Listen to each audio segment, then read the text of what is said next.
They say you always remember your first, and it's true. I sailed my first Carnival cruise years ago on Carnival Valor, if you're wondering. Since then, I've taken more trips on the cruise line, including the absolute first cruise back after the pause in sailing.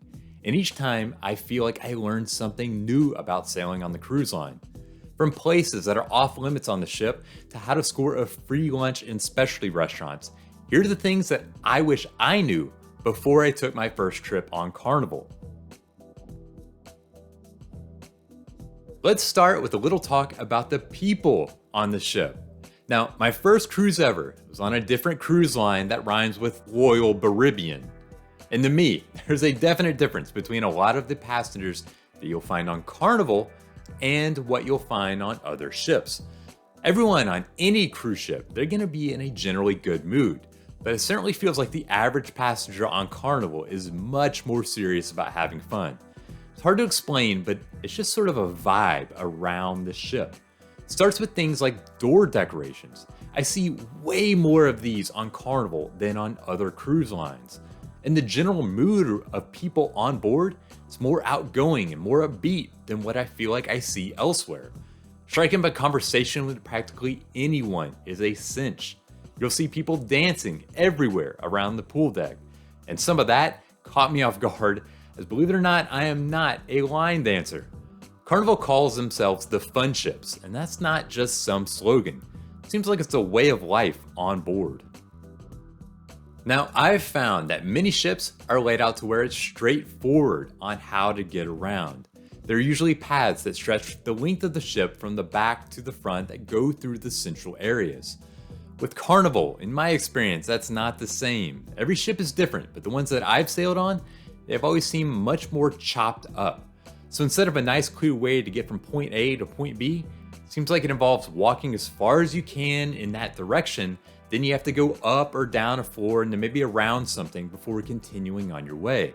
In fact, I found that if you were on one end of the ship and you want to get to the other end, it's much simpler just to find a deck that's dedicated to cabins instead of public areas. These cabin decks, they have long straight hallways and make it much simpler to get the length of the ship.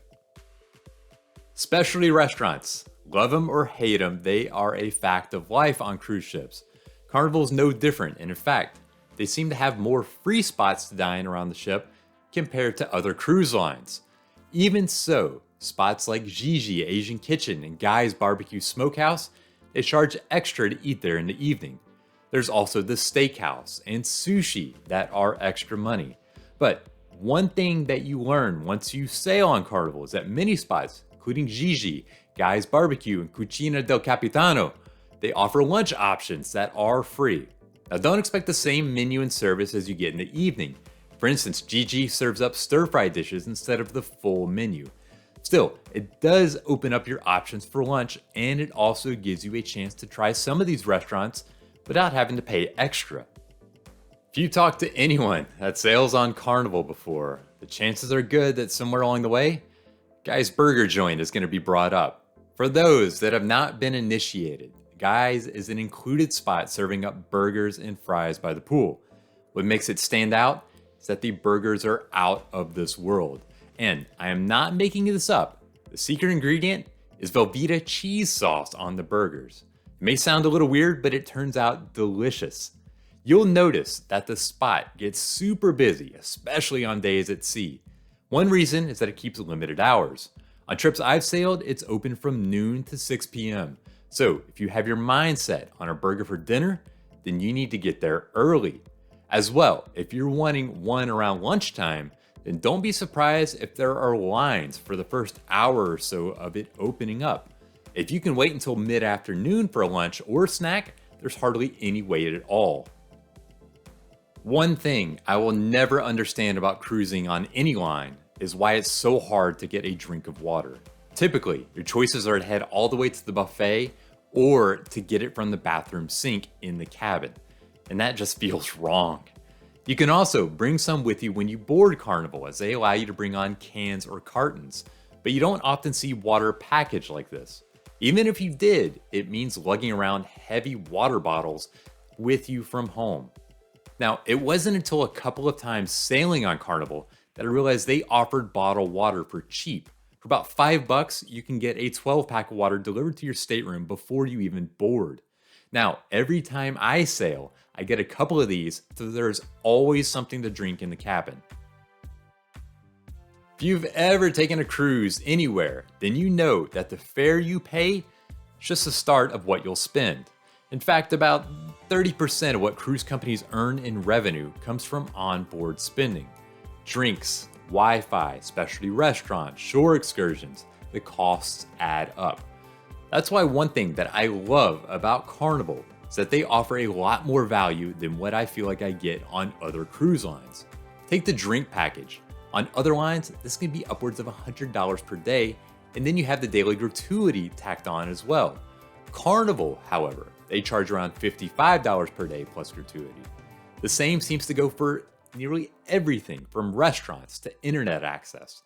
Across all of the cruise lines that I've sailed, only MSC seems to come close to offering the same value for purchases on the ship as you will see with Carnival. It makes it much more comforting to spend on the ship knowing that you're getting a decent deal. Unlike some cruise lines, Carnival isn't huge on having exclusive areas of the ship or restaurants where only some guests can enjoy. But there are a couple of spots that you should know about. The first is the Serenity Deck. This is open to all adults on the ship, but it's closed off to kids. You'll find hot tubs, a bar, and tons of loungers. So what's the big deal? While the regular pool area is hopping, it can also be crowded and loud. But the Serenity area is much less crowded, much quieter. If you're someone who wants to relax, it is a gym. On the other hand, if you're sailing a newer ship like Vista or Horizon or Panorama or Mardi Gras, then you might notice some beautiful pools and hot tubs located at the back of the ship with seemingly few people around them. The small crowd is because this area is reserved for Havana guests only. This special section of the ship features different style rooms, but also exclusive access to the swimming pool. If you're not staying there, sorry, you are out of luck. Just one other thing to know, that if you do book one of these rooms, all guests need to be 12 years or older. Just one more thing before I go. I want to know what you wish that you knew before you sailed on Carnival for the first time. What surprised you? What didn't you know? I'm asking because there are a lot of people watching this video who haven't sailed the line before. If you share your experience in the comments below, it could make someone else's cruise that much better. Thank you for watching. I hope you learned something useful. And until next time, happy cruising.